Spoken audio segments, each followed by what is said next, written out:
Hello, hello, hello. Welcome to Men Hurt Too, a safe space where men get to share their truth from their experiences, from their journey, from their education, from talking to their boys, and just sharing with us from the perspective of a Black man. Because I believe that if you want to know about a Black man, if you want to know about a thing, a person, a place, you go to the subject matter expert. And who better than about to ask about Black men than a Black man? So I'm going to bring my guest in right now. I'm really excited to have him. I mean, we had some good talk backstage, and it was so good. I'm like, why didn't I record this? But it's okay. We got a lot more to talk about. So I'm going to bring my guest in. Welcome, welcome, welcome. We have Lamar Hall with us today. Welcome, Lamar. Thank you for having me. How you doing? I'm doing good. How about yourself? I'm good. I'm good. I'm good. So the first thing I always love to ask my guests or invite them to do is to tell me a little bit about your upbringing. Tell me about your relationship with your mother and your father. Okay. I was born in Louisville, Kentucky. Lived there about 13 years of my life. My mom remarried a man. He was an engineer. We moved to Rockford, Illinois for a couple of years, and then he took a job in Houston, and that's where I'm currently at now. I'm 50 years old. Uh, Athlete, played college basketball, went to a HBCU, went to Prairie View A&M. Uh, just got married at a young age at 24 years old. I was married for 22 years in a relationship for 25. I've been divorced, single since, divorced, separated for almost 6 years now. Um, I work for New Balance. I'm the account manager for the Midwest, South, and Florida. I control distribution from footwear and apparel for all independent boutiques in that area. Um, was raised by my mother. Grew up in a household with a man, but he didn't really want a woman with two kids. So my brother and I, cling to each other, um, and we did as best as we could. You know, not having a man around as I grew up, I met men that I admired in my life, whether it be a coach, a teacher, professor, a girlfriend's father. And I took characteristics from all these men and I just kind of built this fictitious man that I admired. You know, didn't really know if I could be like this man, but I tried, my best. And um, I've done a lot of growth. After being divorced, I went to counseling, worked on myself, spent a lot of time by myself, and I think that was probably the crucial thing of my growth as a person, as a man. Um, and I've surrounded myself with some really good men. I have some men, I have a group of men that I, work out with. And each man brings something different to the table. We're all around the same age. I have a very, very spiritual friend. We just talk. And I think it's just men have to fellowship with each other and talk and be able to compare, because if you're honest and you really tell other men what you're going through, then it gives that other man the confidence to go, I'm not the only one going through this. Mm. And that's really one of the strongest points about these guys that I'm with now. And we've been friends about 4 or 5 years now. And we're just brutally honest. I mean, we have some of the craziest topics while we're working out. And like this morning, I had my guy who's very spiritual. He sends inspirational stuff every morning, and we're talking about prostate cancer. Wow. And it was just like, hey guys, make sure you're getting checked, and this and that. And these are really good guys, and I really feel blessed because I'm like, I didn't have friends like that growing up. Me and my brother are really, really close, but we're two young guys trying to figure it out, and we're raised by women, and I had a lot of women characteristics because my uncles went around. It was just my mom and her sisters. And Wow. it was just, you just start seeing and you go like, why am I so emotional? Why do I deal with things this way? And you just got to be around men. Men have to be around men. So Wow. So you said you had a stepfather. So what was the dynamic from your biological father? Was there a reason why he was not in the picture? If you don't mind me asking, or was it just they were high school sweethearts. My mom got pregnant at 17 years old, and she had, 2 kids at 22, and my dad, he didn't have any direction. His dad wasn't in his life, and they were young, and he just, he that's one of his big regrets. Me and him talk all the time. He goes, "That's one of my biggest regrets is not being able to fight through that." And we didn't, off and on. My grandmother did a great job of keeping me close to the family, so I'm actually closer with my dad's side of the family than my mother's side of the family. My grandmother passed about 8 years ago, and I mean, she kept us close. I was the first grandchild, and she made a real effort to go. I'm gonna come and get you, and you and your brother, y'all gonna be around this family. You're gonna stay the weekends with me, and she did a great job with that. And my dad came back into the picture right around I was about 18, 19 years old, and we started having some really tough conversations. And at that point, I didn't need a father anymore. I needed a friend. I needed a male friend that could help me, through my problems. And my dad, he stepped up, and we've been the best of friends since. Wow. Was there a period where you harbored resentment for your father in any way, or where you thought that you and what gave you the power to forgive him for not being present? My mother forgives. She's that person. She wants everybody to get along. She doesn't want any controversy. Um, and I saw my mom forgive him. So if she forgave him and was able to move on with her life, then who am I to harbor that? So it's just like, you can't heal until you let things go. You admit it, what you need from it, take it, and then move on. And you got, once you shut, my dad says it all the time, put it in that closet, lock the door, and move on. Wow. That's powerful that your dad can now pour into you as an adult. So a lot of women, we think that we can raise boys by ourselves. We really do think this, and you hear this a lot now, like really more now in this time than we heard it back in the day. Like I could be the mother and the father. If you have any, if there's any mothers listening, what bit of advice would you give to them from your experience of, saying like I have a lot of female, energy. What advice would you give them?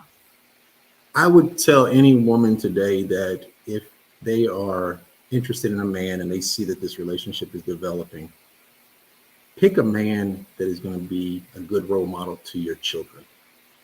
And sometimes I think we selfishly, and I don't blame my mother because I see a lot of women do it, is they focus on just their relationship.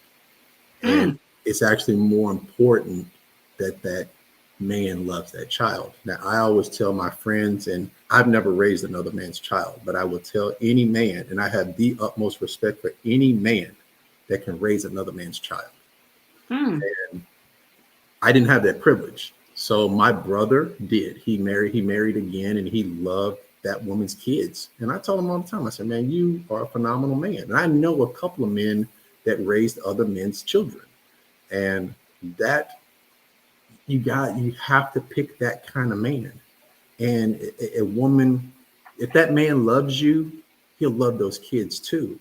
And if he can't love those kids like that, then you shouldn't be with that man.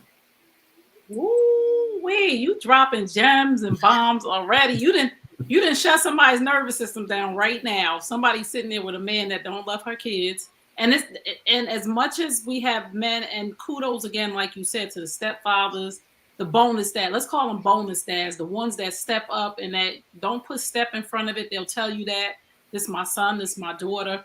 But we do have a group of men who don't want to raise somebody else's child, which we can't knock a person for something that they don't want to do, but it is the mother's responsibility to say, these are my children and they have to be loved as much as I'm loved, or I can't do this. But there are a lot of women, Lamar, who need healing, Correct. who don't want to be lonely. So they bring, men into their life. We were talking a little bit backstage too about, so you're a girl dad Correct. of an adult Yeah, daughter. she's a young woman. So And you said that, communication was really open with you and your daughter. Why did you feel like that was important to have that flow of communication to where she tells you anything? it basically started from the relationship that I had with my mother. I can only remember maybe one time in my entire life that I was afraid to tell my mother something. Me and my mother talked about everything. So learned behavior. My daughter and I can remember as early as seventh grade, maybe, I would tell her, hey, listen, if you want to verify anything with dad, hey, let's sit down. And I told her, I said, I'll never lie to you. If you're grown enough to ask a question, I'm going to tell you the truth, whether you want to hear it or not. So we came up with a thing where, you can ask dad or you can ask Lamar. And there were cases where she sat down and said, hey, I need to ask Lamar a question. And I'm like, give me a second. Let me get my brain ready for this. Because, and my ex-wife would look at me and go like, I cannot believe you're talking like that. And I'm just like, but now she's almost 24 years old.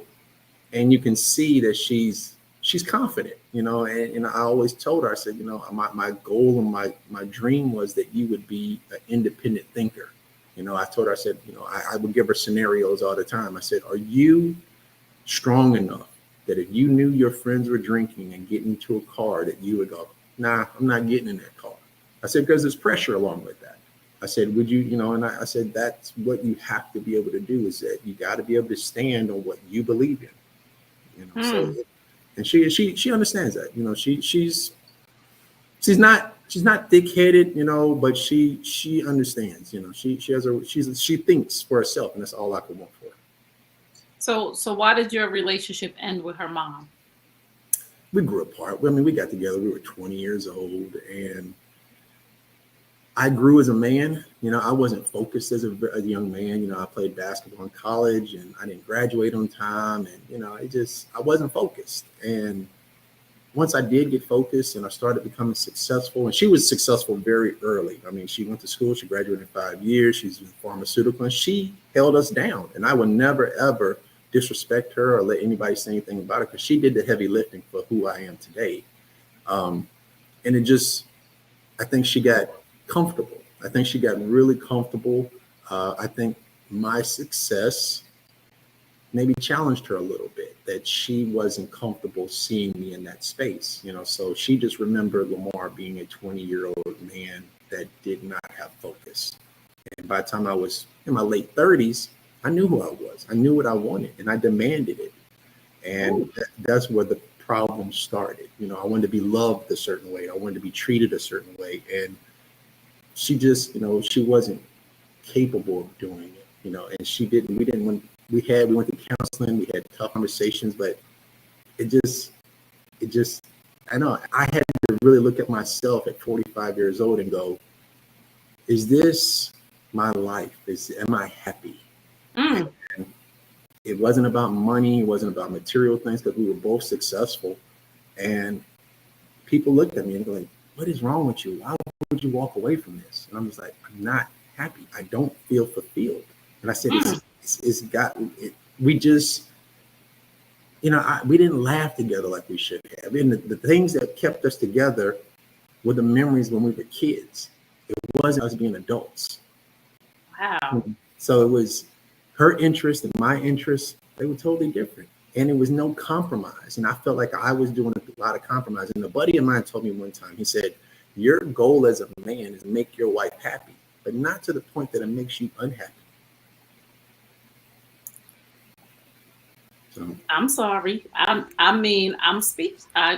You didn't drop the mic again. And again, it was tough. And I got to a point where infidelity came in, because I just wanted to be loved a certain way. I wanted a woman to respect me and dote on me. And, I wanted that. And her and I are cordial now. And I think about maybe about 2 years ago, we sat down and I told her, I said, I know you had a tough time respecting me because of my lack of direction.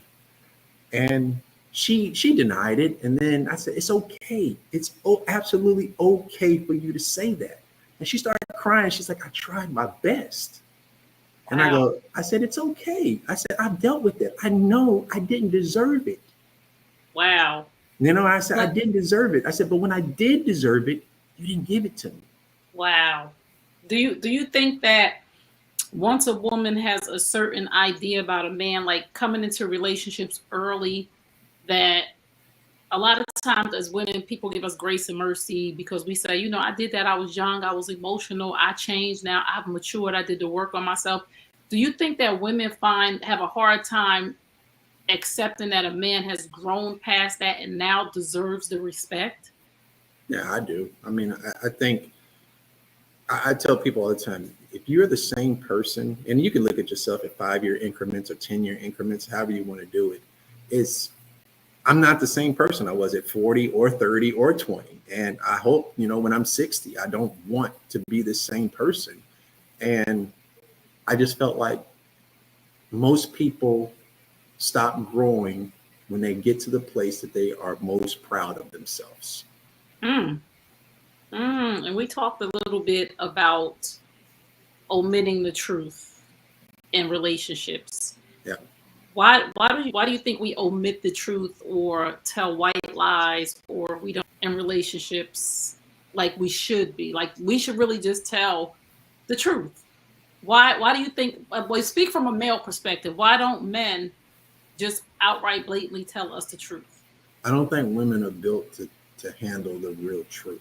I don't think that they really want to be told exactly what it is, right, wrong, indifferent, and we can make it something as simple as an outfit you have on. It's just like, hey, baby, do I look good in this? You like, now men are just talking, oh, yeah. And that's what starts it there. And it's like, why do that? I said, because I would tell my ex-wife all the time, I was like, would you rather hear it from me or would you rather be out and somebody look at you and go, like, but she would get mad at me when I would give her that honesty back, and, sometimes maybe my delivery wasn't perfect, but I always tell her, I don't wake up in the morning to go, I'm here to hurt your feelings. I'm Mm, just giving you my brutal honesty, and you just have to say, okay, this is his truth. It doesn't mean it's the truth. It's just his truth. wow. D- are men is a man's value based on how much money he makes? Do you think that we as women value you based on what you can give us? Yes, I think society has placed value on finances, um, and I would probably go down a rabbit hole and say, in particular, women of color. Um, they want a certain lifestyle. Um, it's it's a lot of pressure for a man to take care of a family. And I was not capable of doing that until later in my marriage. We were probably married almost 15 years until I felt like I could take care of this family. And again, my ex-wife never made me feel like less of a man, but it was me. It was my expectations I put upon myself. And and again, I would never ever disrespect her and tell her anything. Dude, she was always like, my money's, she made double what I made, Mm-hmm. and not one time did we have separate accounts or she made me feel like it wasn't mine. We won together. We were kids when we got together. We dreamed together. We got together. Um, but when I started making that money, that I felt like I could take care of certain things, the things that I wanted to improve on in the relationship, she didn't want to. My opinion didn't matter. It was just kind of like, I hear you, but I'm like, listen, we always tell her all the time, we can talk about anything. You just have to have respect for one another. And there's a good way to argue and a bad way to argue.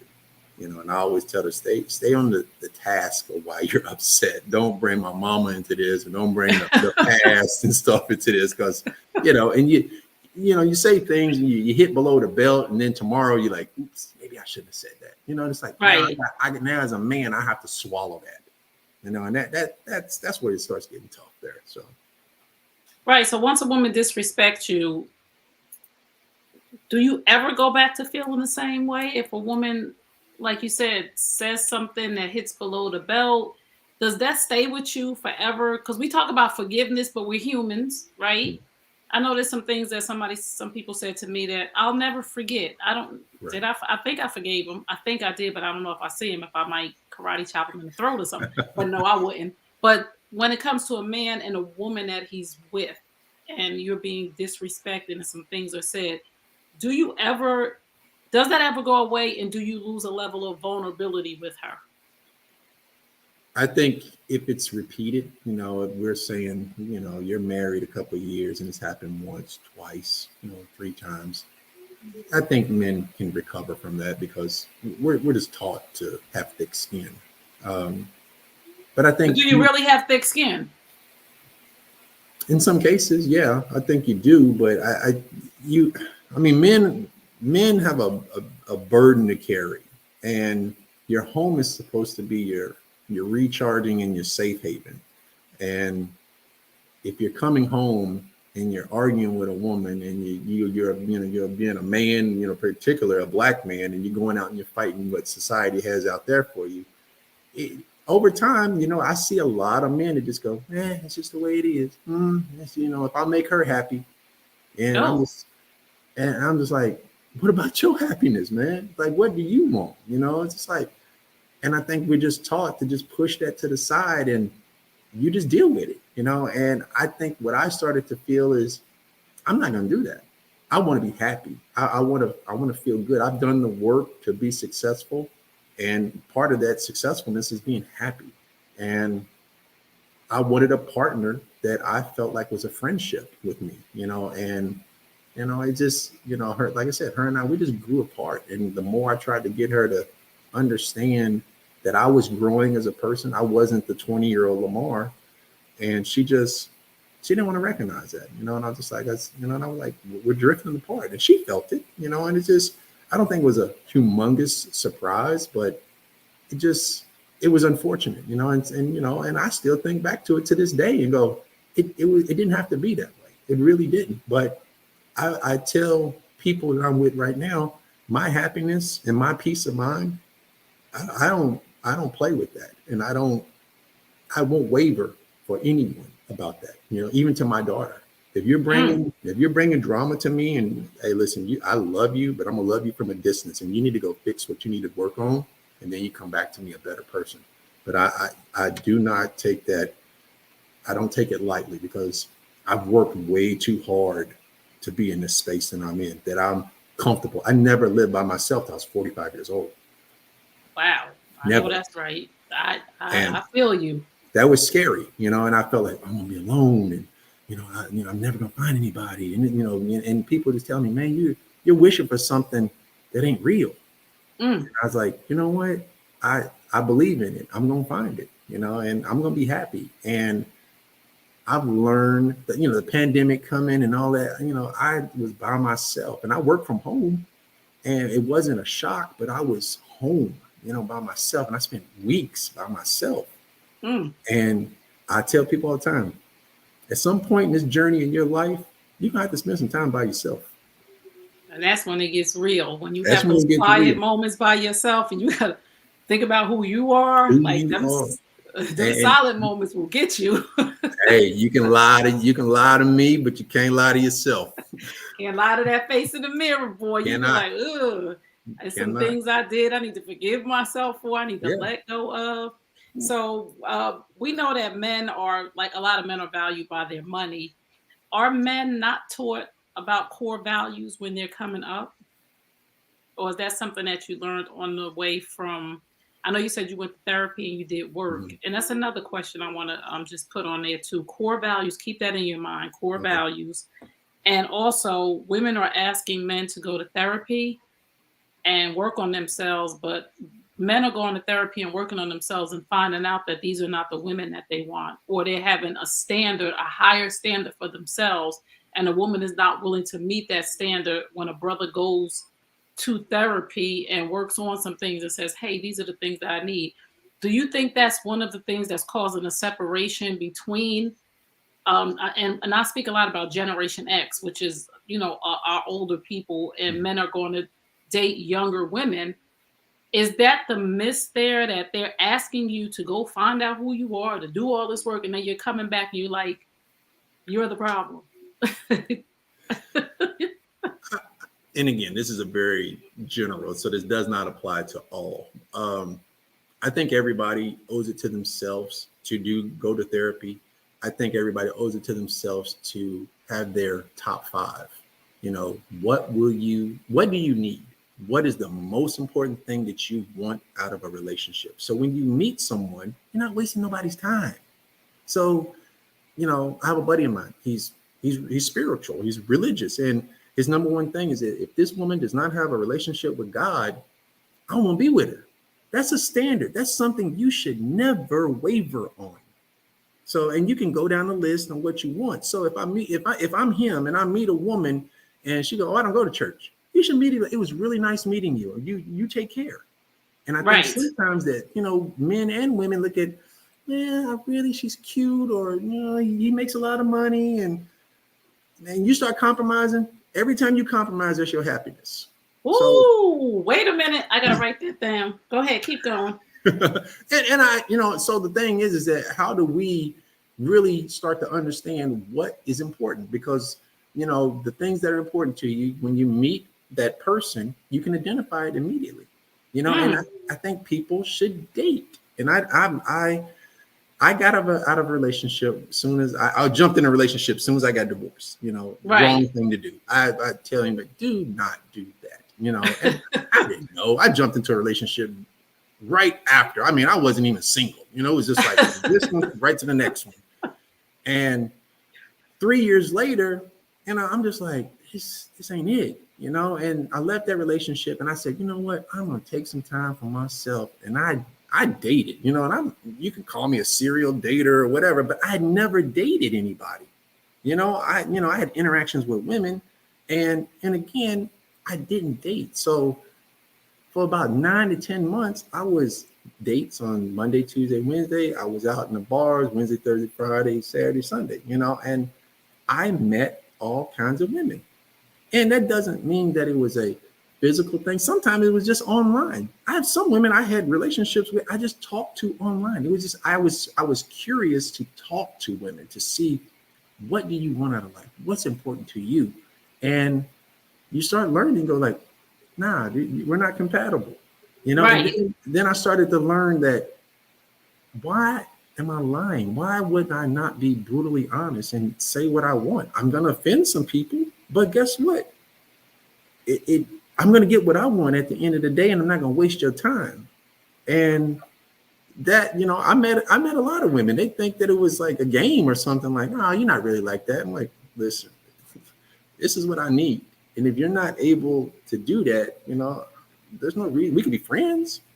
It's like, Right. it's just, I don't know. It just, I just, women have so much power.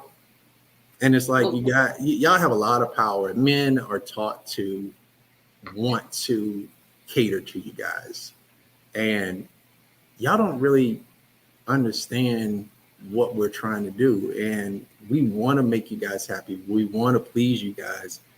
But society and women, just the rules are so different than when we were younger. I can't imagine. I look at my daughter at 24. I go like, I can't imagine what you're going through. And it's just, everybody is caught up in a fantasy world. They're lying to each other, and it's just, I don't know. I don't think we're going to see the effects of what is really going on with this social media thing for another 10 or so years, and we're going to look back and go like, this is a big problem. I Because was gonna ask you about social media. Like, we have so many women. I talked about this last night on the show with my other girls, the woman to woman show that we do on Monday nights, where we just talk about real woman stuff.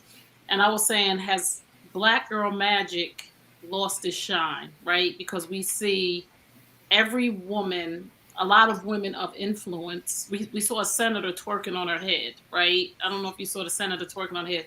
Then we see, I hate, I hate to talk about Ciara, but she's married to Russell Wilson, and she did this twerking video, and her whole behind was out, and I'm just like, where's the value for your husband? And then we see, every time we see Gabrielle Union, she's naked on a boat, or her butt is out, or she's posing with no clothes on, and then we see Lizzo, who's naked, and I'm saying, we're screaming for men to respect us, right? We're screaming for men to respect us, but how much respect could you have if you came into a room and you work in the sneaker business, right? And you came in a room and you saw Ciara and you saw Russell and you just saw a video with her twerking. What I mean, I'm just curious to what it feels like to go online every day as a man, because I'm appalled to go online every day as a black man to see our black women, because it's not other races, to Correct. see our black women half naked twerking more. You see more butts than faces now. How are men feeling about that? Because you said y'all talk about everything. Is this a turn off, a turn on? I'm not quite sure. Uh, from for me personally, I remember probably about 3 or 4 years ago, I was out, and again, I told you I dated younger, um, and I was out, and everywhere I went, I just saw young women shaking their behinds, and I'm just like, I was like, this is horrible. I said this is the worst thing, and it's not a good look for young women. Um, if I see women out like that doing that, there's nothing you can do to get my attention. Um, I know it's all fun and games, and women say it. They go, "Oh, it's fun," and I'm like, "Yeah, but a man that has himself together, a man of and I consider myself a man of value. I don't want that. I don't attract myself to that. It's I think as you grow as a man, you want different things. And I mean, every man wants a beautiful woman on his arm, but he also wants somebody to compliment him. And Mm, any any woman that I've dealt with, I tell, I'm not in the business of tearing you down. I'm in the business of building you up because I'm a big man. I'm 6'6". So when we walk in any room, we're gonna get noticed.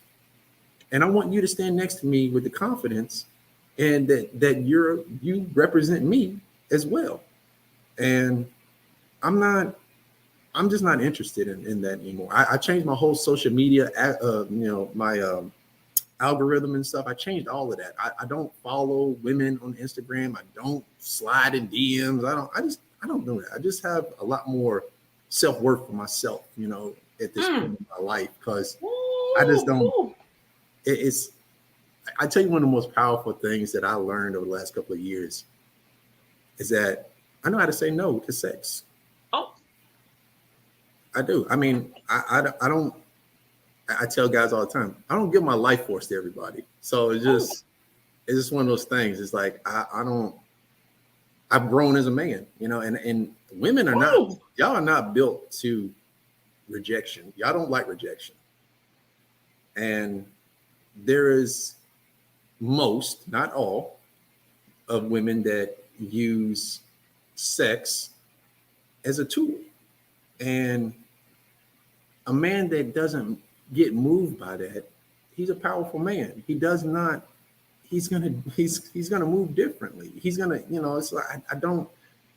You can't do any. My ex-wife would use that as a bargaining chip, Wow. and if you do what I say, this is what you'll get. And I'm like, nah, we're not doing that. And little by little, you start going like, this is not healthy behavior. And I used to tell her all the time. I said, our intimacy is supposed to be our time together. And I tried, you try to explain that, but it's like, I don't know. I mean a lot of women, that they just, I don't know. They just think if you just do what I say, or you bet, this is what you'll get. And I'm like, that doesn't do anything for me. Woo, That's not ladies, what I hold do. on. If you just tuned in, you're tuned into Men Hurt Too. And we having some real talk. Lamar Hall is here with me. He's a executive at, and he is really talking from the point of what value really means. And along this journey as women, we have placed so much value on our vagina that we are forgetting who we are as Black girl magic. And I'm talking to a lot of men and I'm interviewing them and they're like, it's just not a turn on anymore because all I gotta do is open my phone. I can see BBLs, I can see breasts, I can see regular bodies. Nobody leaves anything to the imagination anymore. So quite frankly, one guy told me, he said, quite frankly, I'm just sick of seeing naked women. Like, he said, growing up, he said we had to sneak and look at our father's penthouse or Playboy magazine. Now I'm taking it back because we Generation X. You had to go up under the mattress digging for stuff, and if Yeah. you lucked up, you found your father's little porn stash or Yeah. whatever. He said But now it's just out there so much that I'm not even, like you said, I'm not even impressed. And I love what you said. I've grown as a man. And I interviewed one of my friends, Dorian, last week at Football Sunday. I went to get to talk to a whole bunch of guys.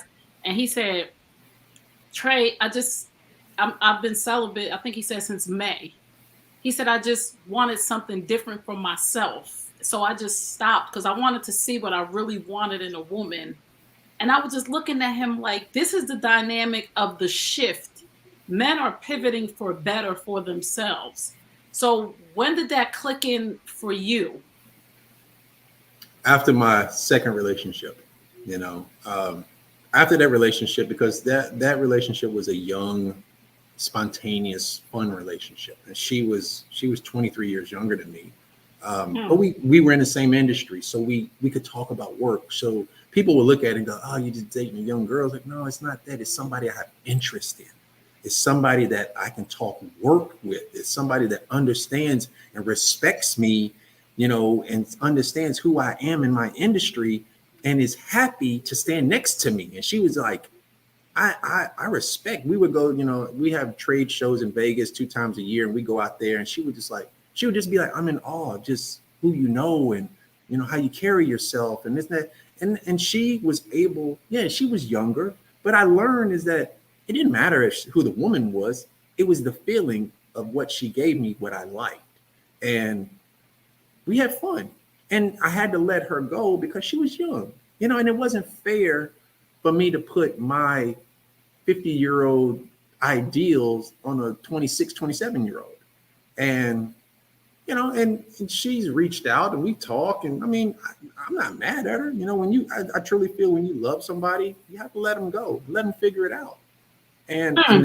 I never wanted to I never wish anything bad or, for or nothing like that. And, you know, it is what it is, but it's just, I, you know, when I was married, I watched a lot of porn, a lot.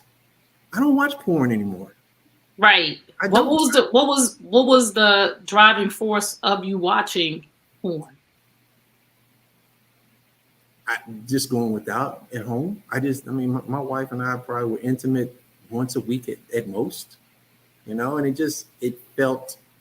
it wasn't fun. It just wasn't fun anymore. So if you start to look at, I tell guys all the time, I said, man, you can get desensitized by looking at too much porn. By it becomes harder and harder to become aroused because it's the wrong stuff to be looking at.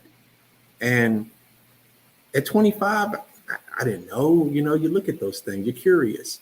But at 50 years old, it's not an interest. It's like I don't need that. And it's like young guys, and that's why young men need to talk to older men. That's why having a father around is so important. And I can meet men today, and I know their father has been in their life just by how they Mm. carry themselves, Wow. just how they speak. And Wow. you see guys out and they act a certain way, or they're, I could just pick them out and go like, he's raised by a single woman. Wow. You carry some characteristics that are not men characteristics. Ooh, wee, this is so good. Listen, ladies and gentlemen, I hope y'all got your pens out because this was some good stuff. Because I got my pen out. I'm really learning here tonight. So I know that a lot of women in relationships that they check out once they get the man, and the relationship becomes really, really stale. And on both parts. But tonight I'm talking from the male perspective to learn from you, so that women that we can keep our relationships tight. And you talked about porn. And I tell women all the time, what do you think your man is supposed to do if you're not being intimate with him? Not only intimacy, if you're not supporting his dreams, if you're not his biggest cheerleader, if he comes home every day and you're mean, nasty, and rude, what do you expect him to do? And I'm trying to tell women like he's not obligated to stay there with you at the sacrifice of his happiness. So what is one of the things that I know, one thing that I heard two men say. One man said his love language, right? Because they have the four love languages. Is it four or five? I think it's four. Right. The five love languages, right? So he said the one love language that he wish was on a list, and this cracked me up, but not in a funny way, was peace of mind. He said, my love language, all I wanted was peace of mind from my wife, and he was divorced too. And then the other one that I noticed from my interactions with men and talking to other men, but just from the interaction that I had in my own relationships, was time alone, right? Because we get our time when we go to our brunches with our girls, we do our nails, and we do all the stuff. But when a man says, "Hey, I'm getting ready to go to the football game, or I'm getting ready to go here, I'm getting ready to go do something," we're like, "You're not Yeah, taking me with you? yeah, Like, yeah. what are you trying to get away from me?" Right. And I noticed that men need time alone. So, what is one major thing as women that we just don't get when it comes to black men? You touched on it. We have to be around other men. That's why you you gotta let that man go be a man. And that going it doesn't mean going out to the bar, because it's that's why I have guys that like, hey, I go on fishing trips, or I play in rec leagues, or things, I go watch games, or it's that time period that men share with one another, and you kind of go, okay, he's going through it, I'm going through it, so it's not just me. And when you figure out it's not just you have a little bit more patience, and you can kind of go, okay, we can work through this, because everybody goes through it. And I Right, think I think every man somewhere between the ages of, I would say, 37 and 44, they start to really look at themselves and go, is this it? And they'll go, oh, it's midlife crisis. No, it's not midlife crisis. It's evaluating your life to see, is this what you want to continue to do and go down this road for the rest of your life till you're no longer here? Or are you ready to make a change? And that's why you see a lot of men leave marriages. I mean, I asked for my divorce, which is, it's unheard of for most men to ask for divorce. But it was that my happiness was that important. And you just you just cannot. Guys are starting to really wake up, and they're starting to go, man, this is what I want. And to touch back to you, when I meet women, one of the first things I ask a woman is, what's the last book you read? wow, And most of the times they don't. So I ask them, say, have you read the five love languages? right, And a woman be like, no. I said, well, how, if you don't know what your love language is, how do you know how to be loved? So right. I told my sister today, I said, I go on Amazon and I'll buy a $14 book, and I'll mail it to a woman quick and be like, Ooh. read this book. And you know what? But the funny thing is, and I say this all the time when I do my lives on TikTok, people say men don't read. We do.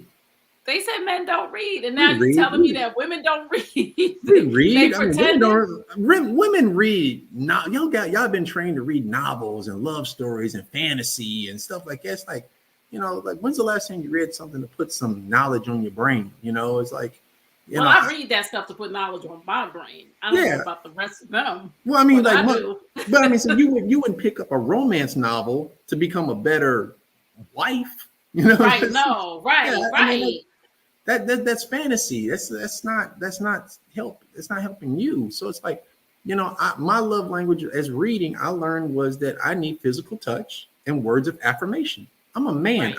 I need to be told I'm doing a good job. And Right. if I'm with a woman who can't identify with me and say, hey, you're doing a good job, we appreciate you, thank you for being that man, I feel lost. And that's what, Wow. and I would tell my ex-wife of that. It's like, this is what I need from you. And we went to counseling, and the counselor was like, you're not listening. It's like, you're not listening. And we walk out there, she's like, we're not going back here anymore. I'm like, Because she relax. didn't say what you wanted to say. Right. Exactly. She's like, Because, exactly. and this is what I said too, Lamar. I was just talking about this the other day. It might have been today, but other day, but it was today I posted a video. Most of a lot of women, not all women, but a lot of women, including myself, I've been down this road, so I'm not lying. We go to counseling and coaching to find out how to fix y'all. We don't Yeah. go to counseling to fix us. We go to listen to the therapist to come home and say, "Do you know what the therapist said?" And the therapist is telling you to apply that to yourself, Trey, True. not to go home and tell your man. So and we need to realize that when we're doing self work, The self-work is for self, not to take the information and carry it to your man. Right. And I was just saying that today, women, the thing that you're trying to fix in your man, maybe it's the very thing that you need to change in you. And for Absolutely. the churchy ladies, take the plank out of your eye before you try to take the splinter out of his, because we're so busy trying to fix you that we don't realize that we're being a problem, actually pointing out all your flaws. Like you said, you need words of affirmation. We're quick to say, you didn't do this or you didn't do that. Right. And another thing, and correct me if I'm wrong, you can talk a little bit about this. Do you believe that we give out the men our love language? We love you the way that we want to be loved instead of the way that you want to be loved. Correct. Yeah, I don't think that women really. I think it goes back to being. I tell people now, it's like, when's the last time you've been honest to the point where it's made you uncomfortable, to where you say some things that you go like, I don't know if I really should say this. I've learned how to break through that and say it, and because I'm not lying to you no more. I'm telling you exactly what I am, what I'm doing, what I am, and what I'm not. And it's up to you to go, hey, I've met women before. Listen, I cheated on my wife. Right. I'm going to give you all everything you need. I cheated. Okay. Now, do you still want to be in a relationship with me? Right. And some women, oh, well, once a cheater, always a cheater. It's not thing. My second relationship, I never cheated. Right. I never. I mean, so I was able to shed that because I got what I needed from that woman. Ooh. So it was like, she fed me in other ways that my ex-wife didn't want to listen. It wasn't important to her. So I was like, okay. So I believed I was a cheater. I get into another relationship and I go like, okay, I'm not. So I was able to shed that and go, I can carry that now forward and go, I'm not that guy. I said, it was unfortunate. It was a situation I put myself in. I should have been man enough to walk away from it. But I didn't. I had other reasons that I stayed around. And emotionally, it was just easier. That was the simplest thing to do. And sometimes doing the simplest thing is not the best thing for you. Right. And that's what, and again, a lot of times I believe that men, because people think that men are not nice. Men just go around cheating and doing all this foul stuff. But I've talked to so many men that said, I stayed in a relationship and sacrificed myself because it was never the right time to tell the person for me to want to see that person hurt like that. You know what I'm saying? Like, it's never a right time. And I was listening to, what's the comedian, Gary Owens, the white comedian? Yeah. He was saying how he got out of his marriage because he wasn't happy. And he said, like, his ex-wife said to him, oh, so you had planned this whole time. Like that wasn't the right time for him to do it. But he said it would have never been the right time. If I did it 5 years ago, it wouldn't have been the right time. Right. If I waited 10 years, it wouldn't have been the right time. So it's never the right time. But I think that one misconception that I know men always say is that women feel like we don't have feelings, that we stay because we don't want to hurt you. Or on the flip side, we ghost you because we don't want to hurt you. Yeah. So men ghosting. Talk about like men just you're laughing. But ghosting is a reality. Like a man will stop just speaking to a woman. What is that process? Why does it happen? I think it happens because he's seen something that I think men that ghost are probably men that are probably closer to being in touch and knowing what they want. And when they see it, they just like, this ain't for me. And it's just easy to cut it. It's just easy to cut it loose. And it's, you don't have to go through the explanation. You don't have to go through the drama because nobody wants to go through that. And I'm not saying that it's right, but you have to respect them for it and just be like, listen, this ain't for me, and right. He don't want to talk to you no more. Yeah, he just don't want to talk to What other way you. to tell somebody you don't want to talk to him no more than to not talk to him? Maybe you should be more direct, but I don't like arguing, and I'm not great arguing with nobody. I haven't had an argument. I haven't had an argument with anybody in over a year. I'm like, I'm not arguing with you. You want to argue? Okay, cool. I'll take my basketball and go down the court, play somewhere else. I'm not.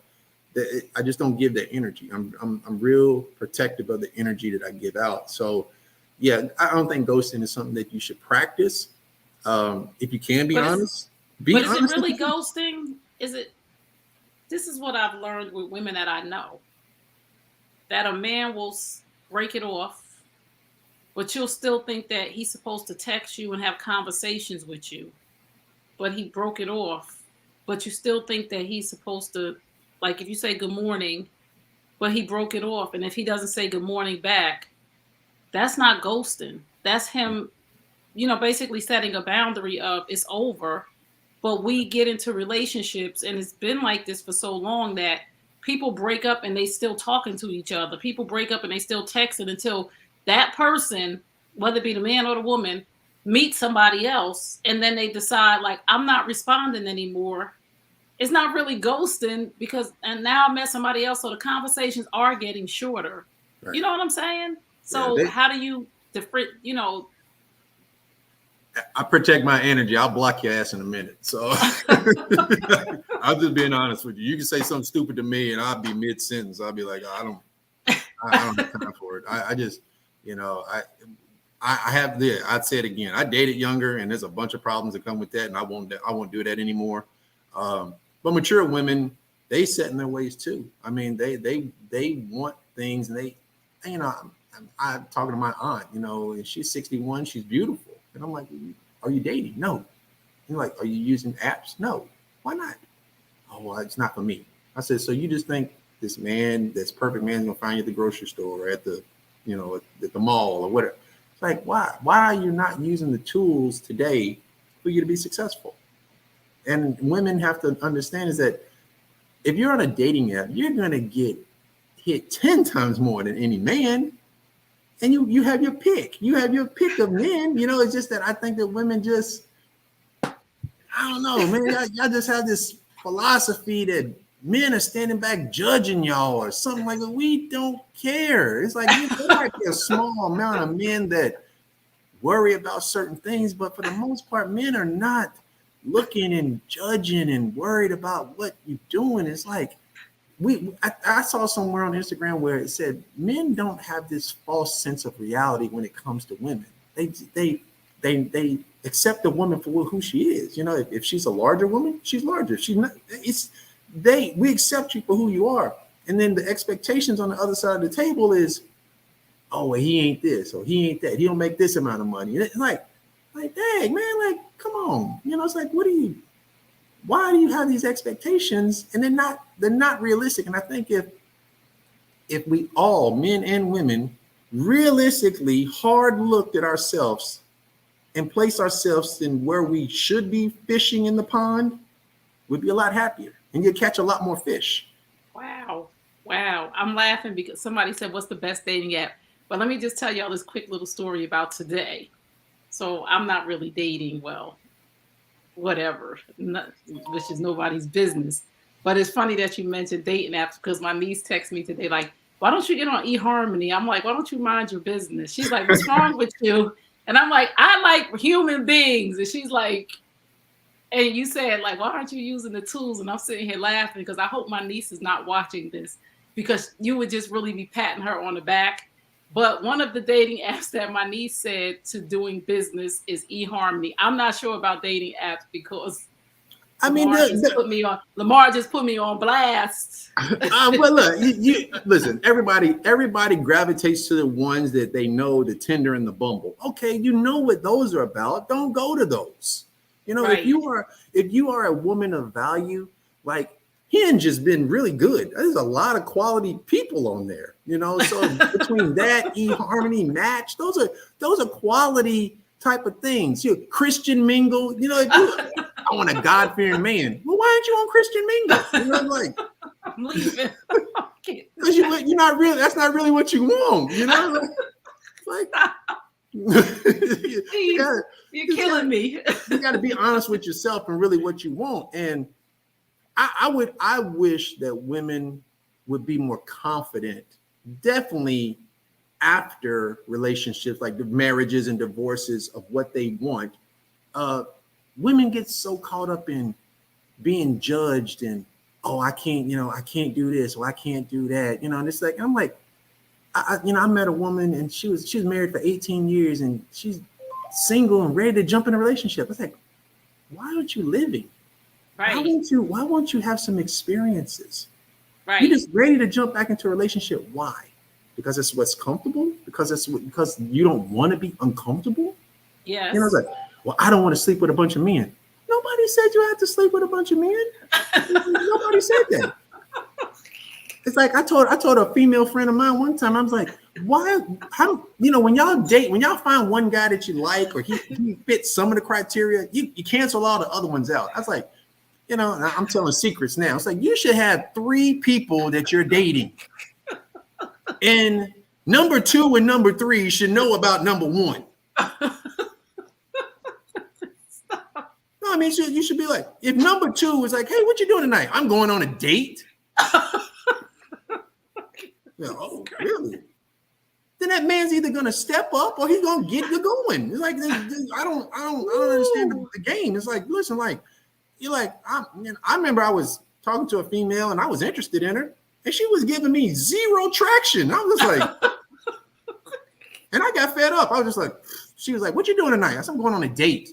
And she was just like, oh. Then the whole dynamics of the relationship changed. She's, well, I'd really like to meet when you hang out. I'm like, I said, are you doing that because I went on a date? And I said, okay, I see how this works now. He's like, you have to have people to understand that I'm not You got sitting. options. I got options. And if you want to be with me, be with me. If you don't, then hey, let's keep moving. And I think we've been taught to be so prudish with things, whether it's dating or sexuality, and it's like, man, there's nothing more attractive than a woman that knows what she wants, that she's not afraid to ask for it. And it's like, everybody always goes to where it has to be sex. That's not what it is. It's not about that. It's like, know what you want and don't be afraid to ask for it. I know that's right. I don't know. I mean, it's like, man, like I'm too grown for that stuff. Like, y'all have been schooled by the school of Lamar Hall. If you didn't know, ladies, you should have 3 men. Just in case you didn't know, 3 to 5. I'm gonna put it up to 5 for myself. Now that I know the game, my niece. I hope she's not watching this, but she's gonna be calling me in a few minutes. Like, did you hear what that man said, Auntie?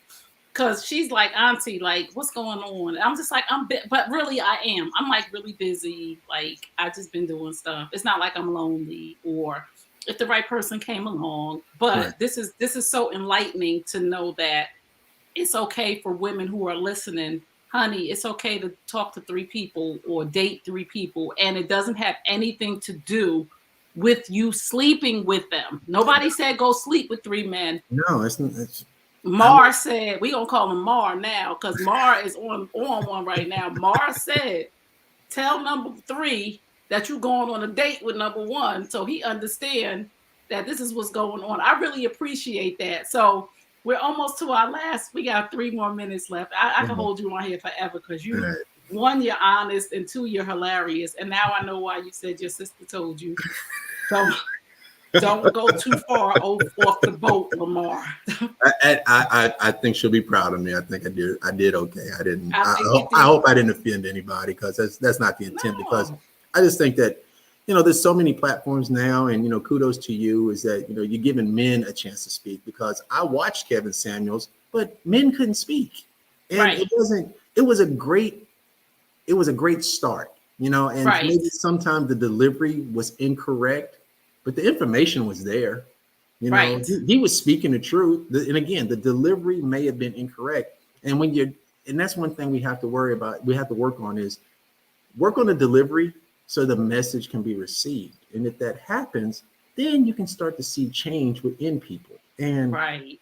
I watched a lot of that stuff. And that man gave me confidence to start asking what I wanted out of my life, and it helped me a lot. And I wish that I was able to speak and be heard. So I thank you for having me on, because I have done work, and anybody that's known me for years can look at me and go, he's growing, he's really trying. And I think that's what we all have to ask ourselves is, are you willing to make yourself uncomfortable for your happiness?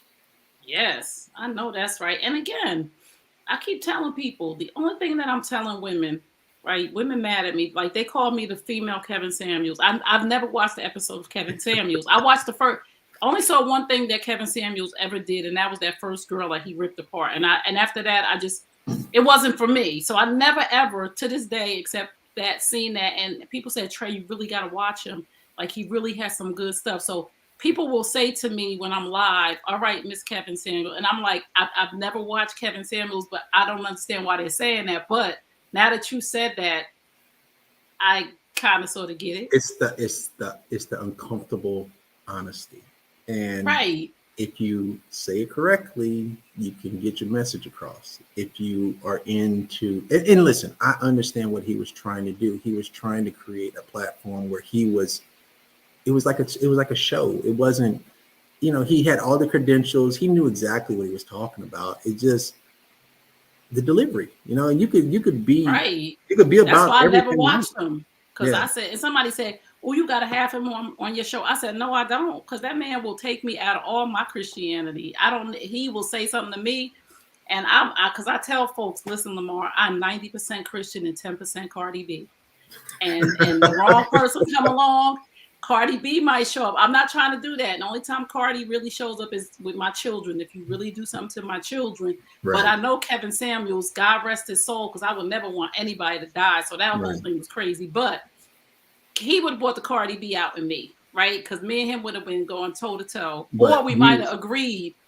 you are intelligent enough as a woman that you understand, because he asks hard questions. Questions, right? And if you don't know yourself Right. and you haven't asked those questions of yourself, once he sees that you're a deer in headlights, he's gonna get you. And that's That's it. I saw it time and time again. It's like, why do you think you deserve this? Tell me why. And Right. the expectation is just unreal. I got buddies that I talk to, and they just like, they don't make $100,000 a year, and they meet women. They go, oh, well, you don't make six figures. It's like, by Kevin Samuel's number, only 50% of the men make that. Right. Only 10 Right. only 10% of men make over $100,000. So he's talking about, okay, if only 10% of men, we're not saying black men, 10% of men make over 100,000, but 90% of the women want it. The math don't work. No, the math ain't mathing. It, it- The one thing, and two, I wasn't mad at Kevin Samuels is because you had to come on that platform. You had to sit in that chair or pick up that phone and give that man an opportunity to rip you apart.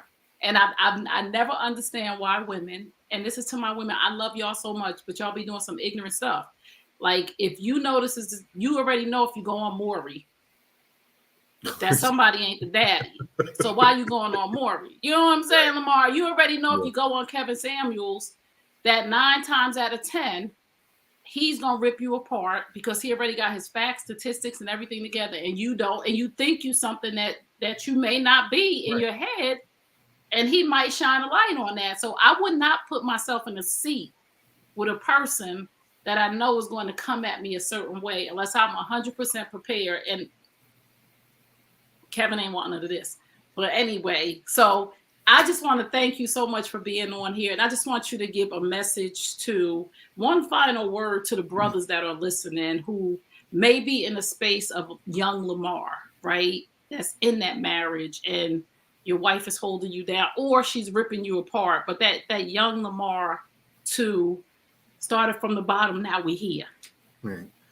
I would say to any man or woman that is in a relationship that they are not happy, be honest, because at the end of the day, that's all you got is honesty. You have nothing to lose because you're already unhappy. The Mm, only thing you can do is go up. Is that now you sit down and say, this is what I need. And if that person hears you and you're brutally honest with yourself, then hey man, this is, we've grown apart. It's not working. It is what it is. Honesty is the key to your happiness. The more mm, honest, I tell people all the time, the more honest you are, the happier you will be.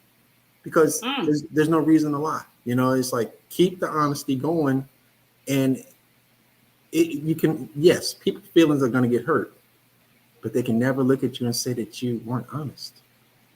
That's it. I know that's right. And I always tell folks too, in that breath, know your deal breakers, your non negotiables. When you go into a relationship, these are the things that I will not tolerate. Yep. If you know those things when they happen, then you should leave. And this is another thing, Lamar, before we go. We have these deal breakers and we have these non negotiables. And the only person that has to honor them is you. Yep. I have to honor my non-negotiables and my deal breakers, not the other person, because the other person is going to try to overstep those boundaries. And so many men and so many women, especially women, if he cheats on me, I'm leaving. That's a deal breaker. He cheat, what you do, you stay. If he put his hands on me, that's a deal breaker, non-negotiable. If he hit you, what you do, you stay.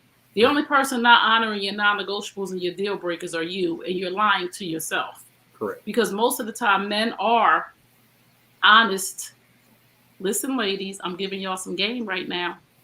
Most of the time, and Lamar can tell me if I'm wrong, men are honest through their actions. True.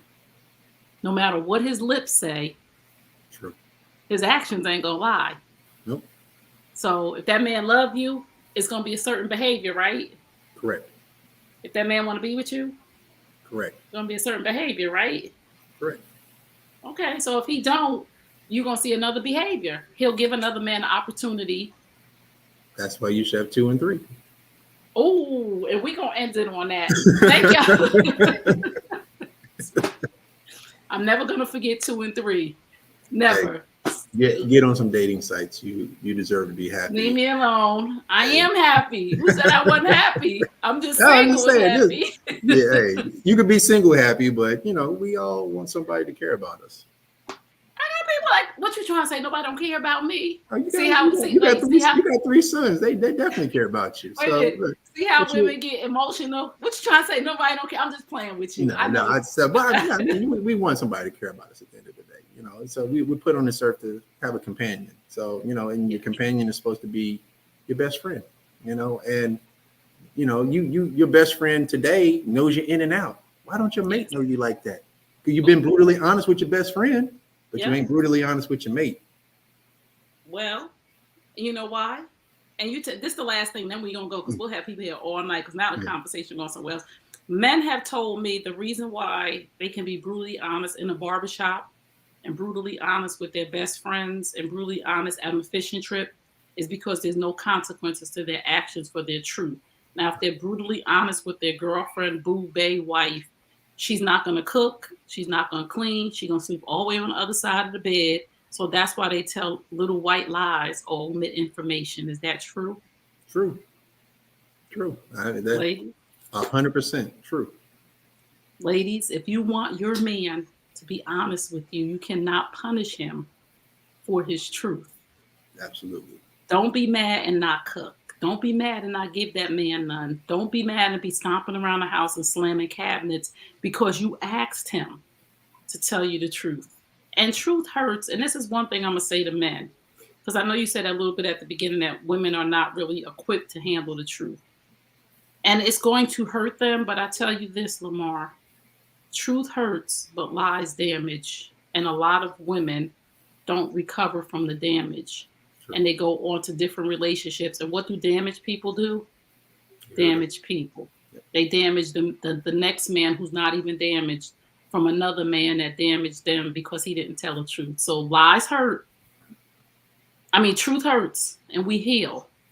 Lies damage sometimes beyond repair. Absolutely. That was good stuff just now.